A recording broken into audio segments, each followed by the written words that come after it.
All right, welcome back to Module 2, and this is Lesson 2. We're going to provide an orientation to neuroanatomy here, so an introduction to the introduction in this lesson. Here we've got the module objectives. We've already gone over these.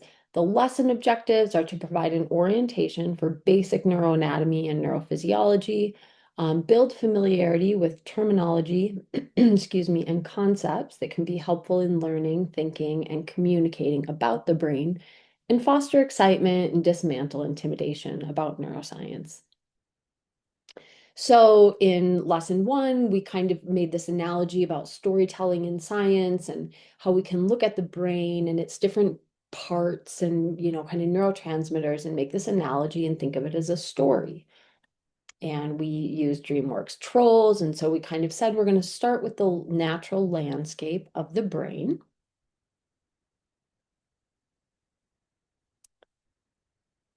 And sorry, I'm having a little trouble with my slides here. So let's get into the natural landscape of the brain. When we're thinking about the nervous system, if we scope way out, the nervous system includes our brain, all of our nerves, our spinal cord, kind of everything that we think of. So the nervous system can be broken down into two different systems, the central nervous system, which really just includes the brain and the spinal cord, and then the peripheral nervous system, which connects the central nervous system, so the brain and the spinal cord, to the rest of the body. The peripheral nervous system can be categorized into the somatic nervous system, which is involved in our voluntary muscle control and our sensory output, and the autonomic nervous system, which includes our involuntary, autonomic, involuntary, those two words are synonymous, bodily functions, so heart rate, digestion, respiratory rate, things like that. And then the autonomic nervous system can even be further broken down into our sympathetic nervous system and our parasympathetic nervous system. So the sympathetic nervous system is our fight, flight, fawn, freeze response. Our parasympathetic nervous system is going to be kind of our rest, digest, and reproduce. And here's a little photo. So we've got the central nervous system here, the brain and the spinal cord. And then the peripheral nervous system would be all the nerves going off of this. We're seeing just a few of the kind of cranial nerves here. And then here we've got our autonomic nervous system. So the parasympathetic, which is that rest, digest, reproduce, responsible for pupil constriction, stimulating saliva, decreasing our heart rate, constricting airways, stimulating digestive activity, stimulating the gallbladder, stimulating activity in the intestines, and contracting the bladder. And then the sympathetic nervous system, which is going to be that fight, flight, fawn, or freeze. So dilating the pupils, inhibiting saliva, increasing the heart rate, relaxing the airways, inhibiting digestive activity, inhibiting the gallbladder, secreting adrenaline or noradrenaline, and relaxing the bladder. And then just kind of some basic terminology when we're talking about the brain. And I've listed lobes here, the different lobes of the brain, and we'll return to that when we talk about the cortex, which is kind of the outer layer of the brain. But this terminology can also just be helpful when we're thinking about directions. So the frontal lobe tends to refer to the frontal part of the brain right here, shown in red.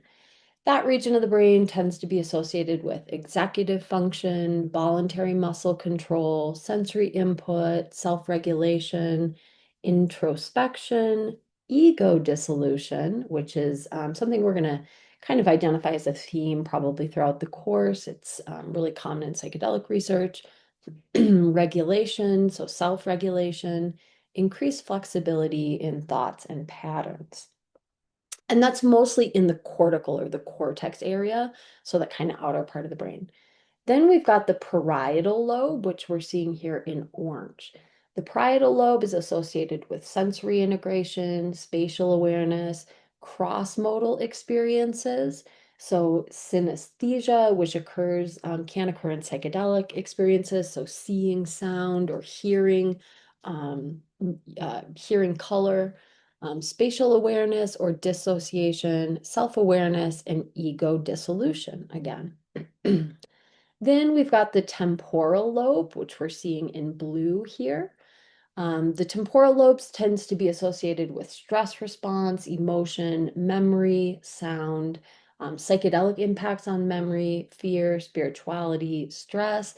And when we're thinking about the temporal lobe, we're also often thinking about the brain regions that are kind of inside or more central to the brain, which we'll get into this all later, but that would be the kind of limbic regions that are associated with emotion.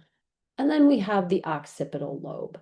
The occipital lobe tends to be associated with visual processing, so in psychedelic use, visual hallucinations. We also are we're seeing the cerebellum here, which is the very back part of the brain, kind of associated with voluntary movement, coordination, balance, equilibrium, and then the brain stem, which is associated with all of these autonomic functions. Now, we'll get into the different kind of cortical areas or the areas of the cortex towards the end of this module. And if you're getting confused even on like what is a cortex lobe, don't worry, we'll cover all of that.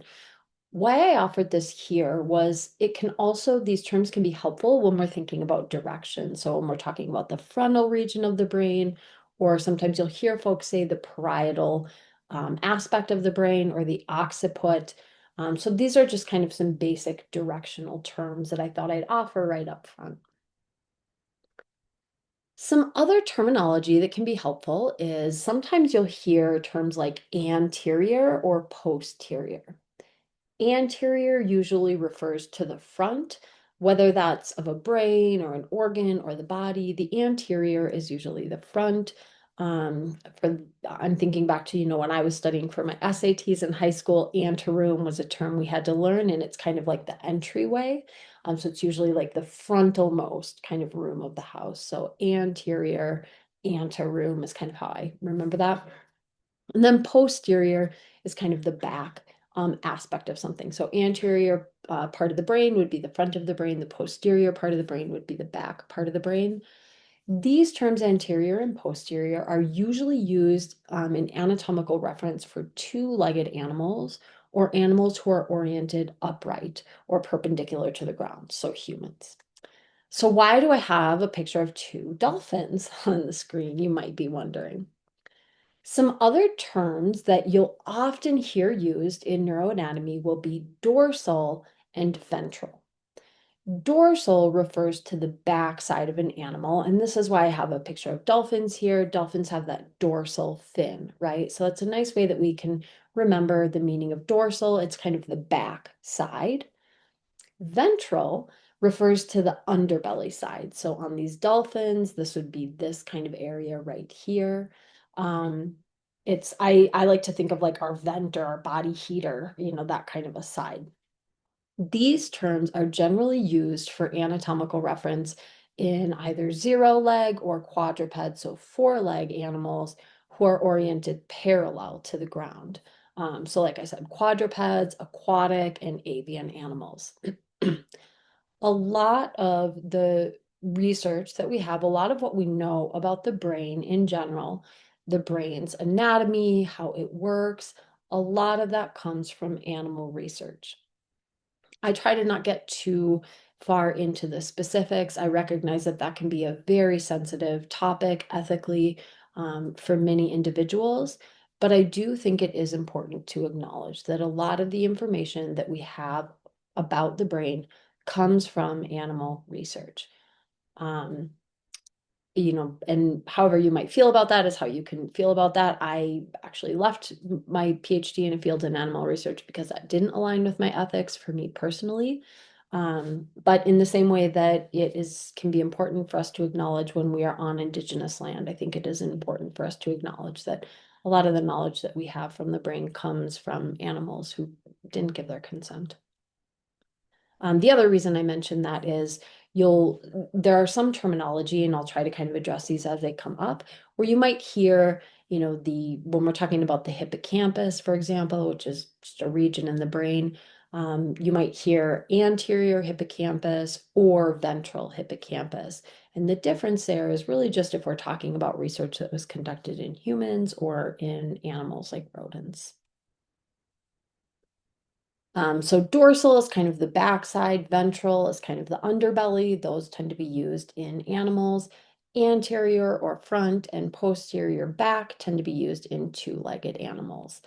So dorsal animals is synonymous to posterior in humans, and ventral, which would be an animal term, is synonymous to anterior in humans.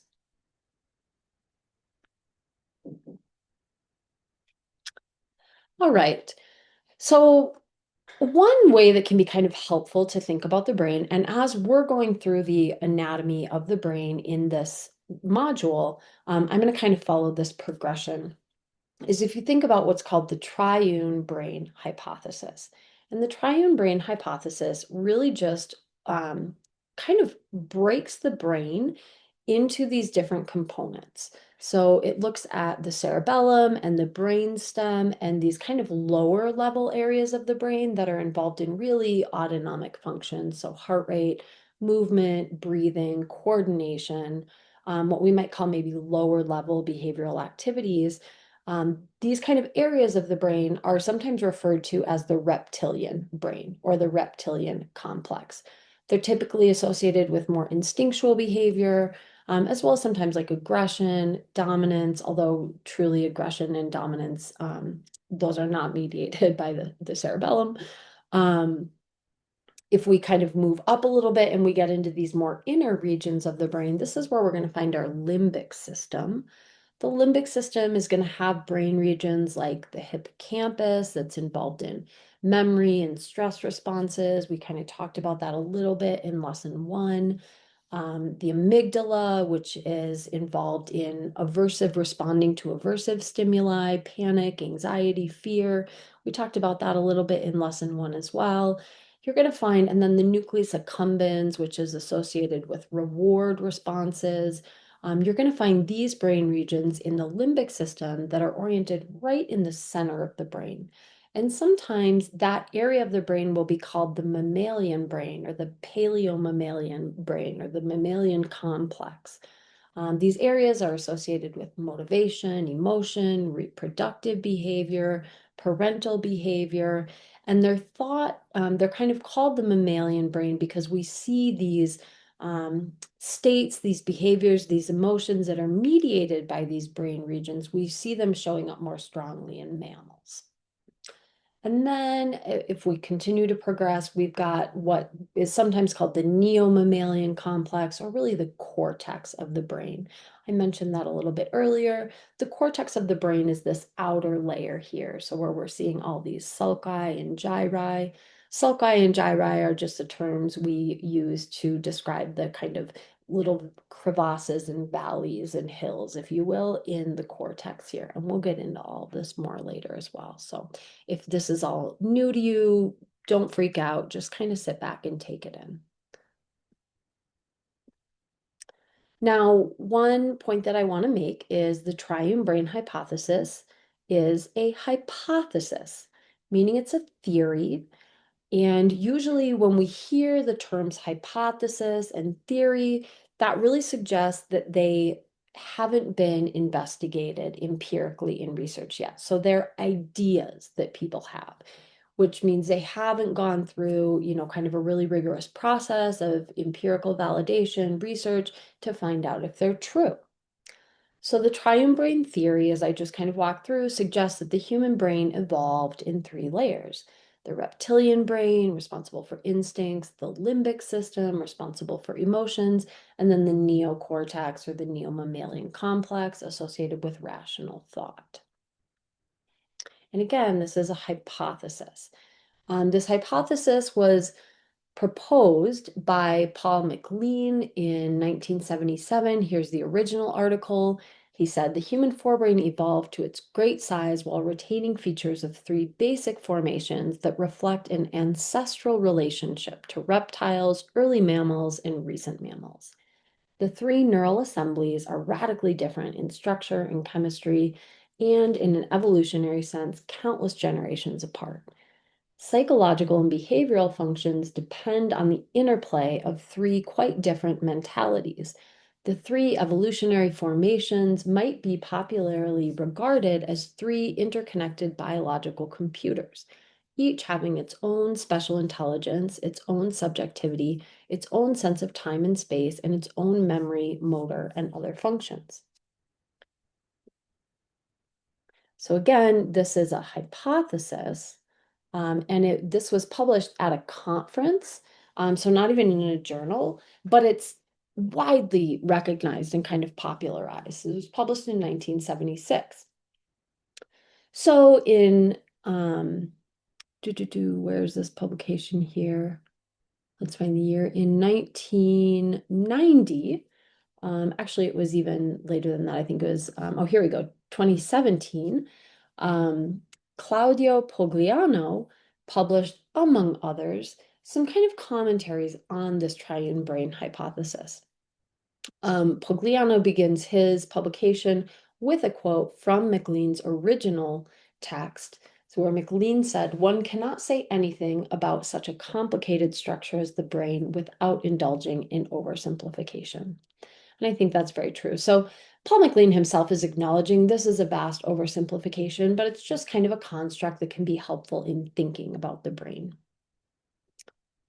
So there that little quote is, and then I'll read, I think I put this here, yeah, I'll read this little snippet. "The triune brain concept is enormously attractive. We should address it because I would judge it to be probably the single most influential idea in brain science in the post-war period, at least in terms of public or popular perceptions of what brain science has to say about the human condition.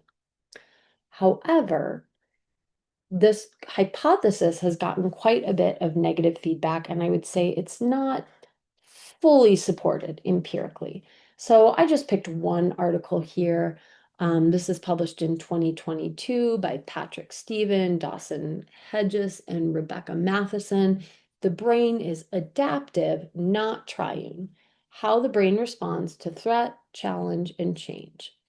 And so here's the abstract from that publication. They say theory impacts how research is conducted. Very true. "A popular theory used to conceptualize brain functioning is the triune brain theory. The triune brain theory is an evolutionary theory of brain development that emphasizes three key brain regions consisting of the brainstem, the limbic brain, and the cortex that function relatively independently in coping with stress by a fight or flight emotion and cognition, respectively. However, modern neuroscience research demonstrates that the triune brain theory does not accurately explain how the brain functions in everyday life or during the stress response. Specifically, emotion and cognition are interdependent and work together. The limbic system is not a purely emotional center, nor are there purely emotional circuits in the brain. And the cortex is not a purely cognitive center, nor are there purely cognitive circuits in the brain.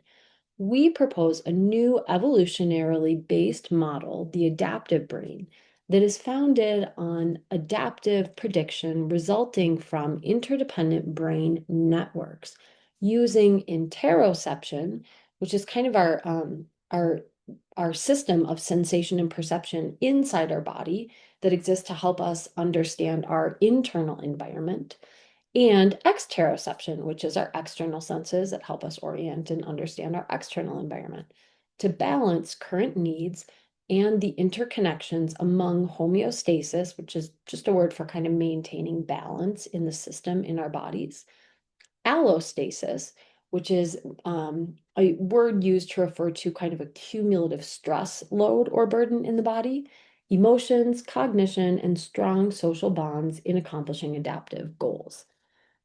We do not live to think, but on the contrary, we think in order that we may succeed in thriving. So here I've got just again this little figure of the triune brain hypothesis. Whoops. And then this is actually from a different publication, but just kind of an idea of, this triune brain hypothesis. It can be helpful in thinking of the brain, but it really is true that all of these regions work together.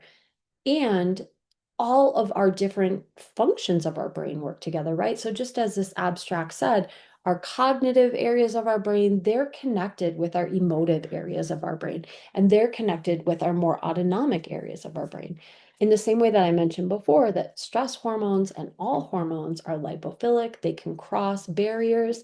including cell barriers and our blood-brain barrier. So our body and our brain are connected. We'll talk a little bit about the gut-brain connection as well. Inflammatory cytokines, pro-inflammatory and anti-inflammatory cytokines can cross gut linings and go into our brain. That's one way that we can have this kind of connection and almost communication between our guts and our brains as well. So really, it's a very Western approach to take this kind of Gestaltian view on things and this kind of like silver bullet approach and just, take one brain region or one neurotransmitter or one system, one, mechanism out of the whole environment. But the truth is, all of these things are connected. And it really tends to not work so well if you try to look at just one thing in isolation without understanding the whole picture. And then to just kind of hammer that point home, you might remember this little figure here from lesson 1 when we were talking about, the systems that we have in place that help us respond to threat.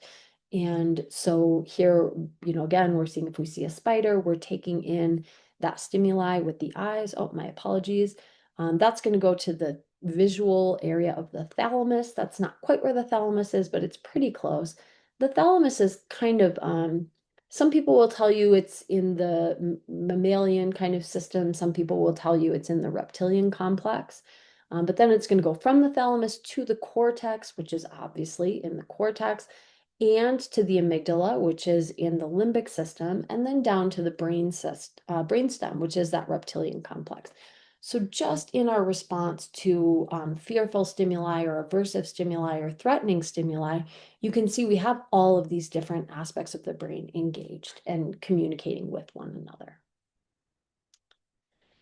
So that is a whole caveat to really say in the next couple of lessons, when we kind of go through the different brain anatomy, we're going to follow this kind of triune brain hypothesis. And we're going to start with what, the more kind of reptilian areas of the brain, and then we're going to work into the limbic system and then the cortex. One thing that I will say is that although it is not true that these brain regions work, independently of one another, they're definitely very connected.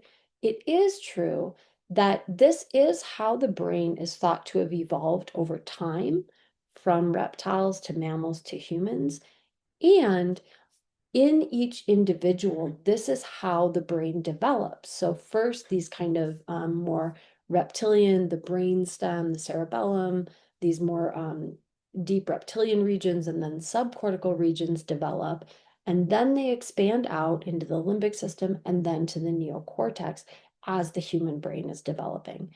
And the prefrontal cortex, the very front part of the cortex, it's associated with executive function, planning, self-regulation. That's actually the last part of the brain to develop, and it develops in young adulthood at around age 27.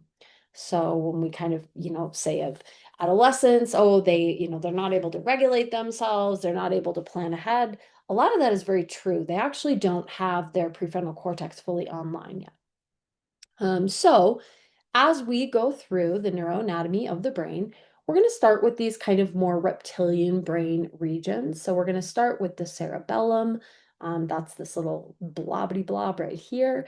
That's associated with movement, fine motor control, coordination.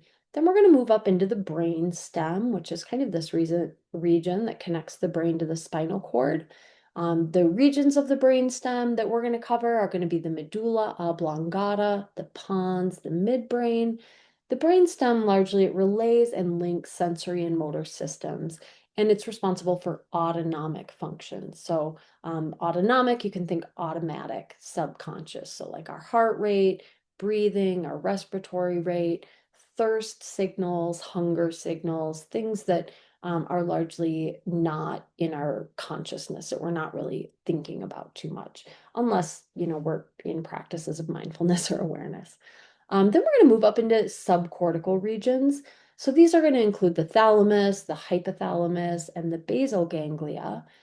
These regions are going to be involved a lot in signal relay. So relaying signals from the body, from the spinal cord, from the nerves to the brain, and then relaying signals from the brain down to the body, maintaining homeostasis, whether that's of our energy levels through thirst, of our hydration status, through hunger cues and drinking, of our body temperature, of our heart rate, just kind of everything, keeping it really at homeostasis at center. The body loves stability, predictability, and kind of having that homeostasis.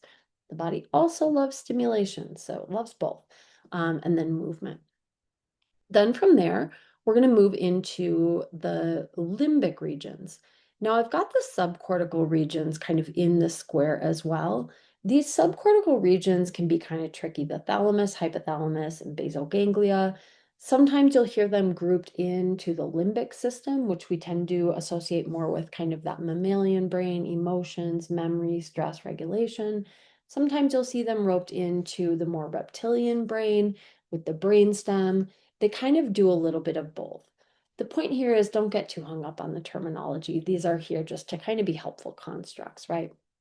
So when we talk about the limbic system, we're going to talk about brain regions like the amygdala, the hippocampus, and the ventral striatum or the nucleus accumbens. Those are going to be the regions we'll focus on the most. Again, the amygdala is associated with aversive memory and aversive responses. So responding to threat, aversion, fear, panic, anxiety. The hippocampus actually has kind of a dorsal and a ventral, or an anterior and a posterior. The dorsal hippocampus tends to be associated with working memory, learning, spatial navigation. The ventral hippocampus, which is the part of the brain that I did my dissertation work in, is the part of the brain that really evokes negative feedback onto the HPA axis to terminate stress responses, and then kind of serves as a relay, enabling stress to impact these other brain regions. So it kind of mediates our emotive responses to stress, our reward responses to stress, things like that. And then the ventral striatum, or specifically the nucleus accumbens, which is just one brain region in the ventral striatum, is really associated with reward salience, so reward value, reinforcement. Dopamine in the nucleus accumbens is really associated with reward. So when we're engaging in something that we really enjoy, maybe we're eating a meal that we like, or we're spending time with friends, or we're reading a book that we enjoy, or looking at artwork, that's going to stimulate dopamine release in the nucleus accumbens, which is going to give us that feeling of enjoyment. So that's the mammalian brain, or the limbic system. And then we're going to move up to the cortex, which is kind of associated with these higher order cognitive functions. So executive functions, self-regulation, planning, discipline, making valuation comparisons, so do I want a smaller reward now, or do I want to wait for a bigger reward later? Things like that. And there are a few different regions of the cortex that we'll go through. They're going to align with those lobe regions that we went through. So the prefrontal cortex, I already mentioned, is the most frontal part of the cortex, very last part to develop. Then the frontal cortex, the motor cortex, the visual cortex, and the auditory cortex. Now, just from looking at this, I want you to take a pause and think about what you know about psychedelics right now. I'm sure you know something. Maybe you know, oh, some of them evoke hallucinations. Some of them, I've heard people say they hear color or they see sound. Maybe some of you, I've heard there are very big emotional responses. People feel like they feel euphoria, they're meeting God. In therapy contexts, it can help rewire the brain. It can help let go of, harder memories or really firm or sticky memories. It can impact coordination. So I need to just take a moment thinking of one of those things. And just from looking at this, think about what brain region might have been affected, right? So if we're thinking about vision and hallucination, a good guess would be the visual cortex, or that kind of paresthesia or mixture might be in the cortex somewhere. If we're thinking about, the way that some psychedelics can really work to find healing around PTSD and letting go of aversive memories. That might have a role in the amygdala. If we're thinking about, helping to help with self-regulation, emotion regulation, stress responses, that's probably going to be the hippocampus. When we're thinking about things like ibogaine, for example, that can be very helpful in the context of addiction processes, we might imagine that the ventral striatum or nucleus accumbens is going to be involved there. And then, when we're thinking about kind of movement coordination, that's kind of going to be probably the basal ganglia. Basal ganglia actually also has a lot of connections to addictive and reward processes. And then maybe you might hear about people, either losing their motor coordination or, I'm thinking is stereotypical if you think of like, someone who's at an ecstatic dance, just movement can get very free flowing. That's probably going to be impacting more of these kind of brainstem areas, as well as probably dampening some of these higher cerebral cortical self-regulatory functions, right? So the cerebral cortex, if we're in a public place, might tell us like, don't dance, people are going to look at you. But if we have that kind of dampened, then we might have a more authentic expression of the self. So again, this kind of triune brain hypothesis, it can be helpful just to offer these constructs. I'm going to go through exactly what I just said. I'm just using a different picture here because I wanted to give you just another visual and a little bit more of a figure that's a little bit closer anatomically to real life. So again, here we're seeing the cerebellum. This is, really kind of a nice like cross section. If you were to cut the cerebellum in half, what half of it would look like. Here we're seeing the brain stem, we're seeing the medulla oblongata and the pons here. And then we're getting up into these subcortical regions. We're going to find, oh, I didn't have these arrows go away. That's okay. We're going to find the thalamus and the hypothalamus right here, and then the pituitary glands are going to be these two little bulbous things right here. Here we go. And then as we get up into the limbic brain, this little light green part is the corpus callosum, but we're going to find the amygdala in here, the hippocampus in here, the ventral striatum, and the nucleus accumbens. So right in the middle of the brain there, you can almost think of them as being like protected by the cortex a little bit as well. And then we've got all of these kind of up here, the cerebral cortex, right? And here you can kind of see the sulci and the gyri that kind of folds. All right. So in the next lesson, we're going to talk about some of the neurotransmitters. I know this looks like a really overwhelming slide. We'll go through it one by one. But for this lesson, we'll pause it here.